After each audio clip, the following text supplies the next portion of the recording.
Premiers essais réussis pour le tramway d'Avignon. Les salariés d'Air France en grève aujourd'hui à l'aéroport Marseille-Provence. L'université d'Aix-Marseille, de plus en plus internationale. Les Avignonnais l'attendaient avec impatience. Le tramway dans la mise en service est prévu pour septembre prochain à effectuer ses premiers essais sur la partie sud du tracé.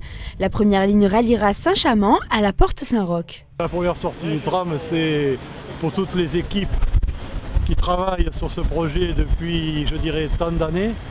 C'est une grande émotion avant tout.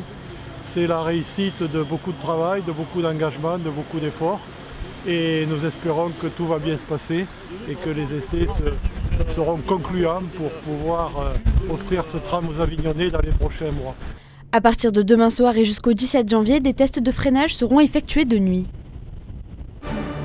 Mouvement de grève ce matin des personnels d'Air France à l'aéroport de Marignane. Près de 150 personnes, soit 90% des 160 salariés travaillant sur l'intervalle de 10h à 14h, étaient mobilisés. Le personnel réclame une meilleure prise en compte de l'aspect humain dans leur travail, surtout après les 3 décès de salariés du site de Marignane en 6 semaines. Ils se sentaient de plus en plus pas bien au travail. Ça, c'est vrai que ça se sentait. Pas que, bien sûr, pas que. Ce que je sais, par contre, c'est que quand on n'est pas bien dans notre vie privée et quand on vient au travail, si ça se passe bien, les 50% où ça se passe bien au travail, ça arrive à gommer un peu les imperfections de la vie privée. Mais si en plus on arrive au travail et que ça ne va pas, là, il n'y a aucune solution, ça c'est sûr. Avant, on travaillait en équipe, donc on connaissait les copains et on savait les soutenir, tout ça. Maintenant, on est complètement isolés, c'est ça, c'est le mot.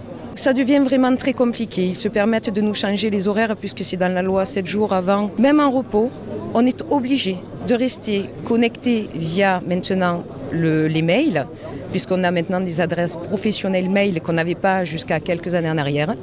On est obligé de se connecter régulièrement sur nos jours de repos pour voir si ce qu'on avait prévu, on peut continuer à le maintenir. Donc ça engendre énormément de choses et surtout beaucoup d'impact dans notre vie privée, ce qui n'est pas normal, puisque pendant plusieurs années, j'ai travaillé sans que ma compagnie impacte autant dans ma vie privée. On demande simplement qu'il y ait une grille horaire qui puisse conjuguer l'activité professionnelle et l'activité privée ou familiale. Jusqu'en 2017, on avait un planning sur l'année. On savait si on était...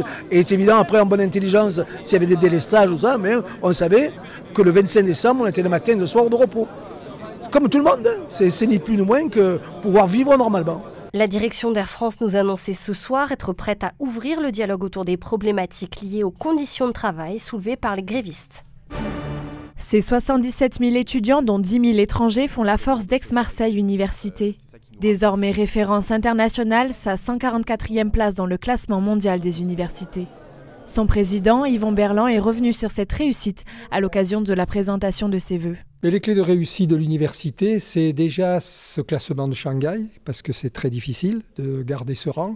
C'est le fait d'être labellisé Université d'Excellence, ce qui a été un label excessivement important pour nous, qu'on a obtenu en 2016, et qui vraiment fait respecter l'ensemble des autres universités françaises à propos d'AMU, et qui a maintenant une visibilité internationale. D'ailleurs, je disais dans mon discours que dans la création de cette université européenne que j'appelle de mes voeux, on a été, avec les 7 partenaires qui sont les nôtres, proposés pour être coordonnateurs. C'est parce que justement, on est la meilleure université des 7 classés.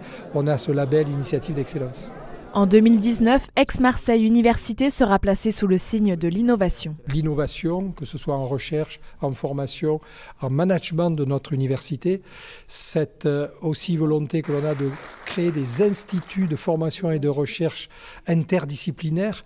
Il y aura l'Institut, par exemple, cancérologie, immunologie, l'Institut des neurosciences de Marseille. On regroupe toutes nos forces et on évite qu'elles soient dispersées.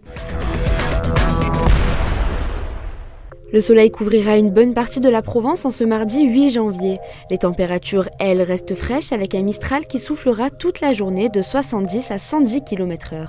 Le matin, il fera -6 à Digne, 2 à Marseille et 6 à Ajaccio. L'après-midi, 13 à Marseille, 10 à Avignon et 11 à Arles. Nous souhaitons une très bonne fête aux Luciens.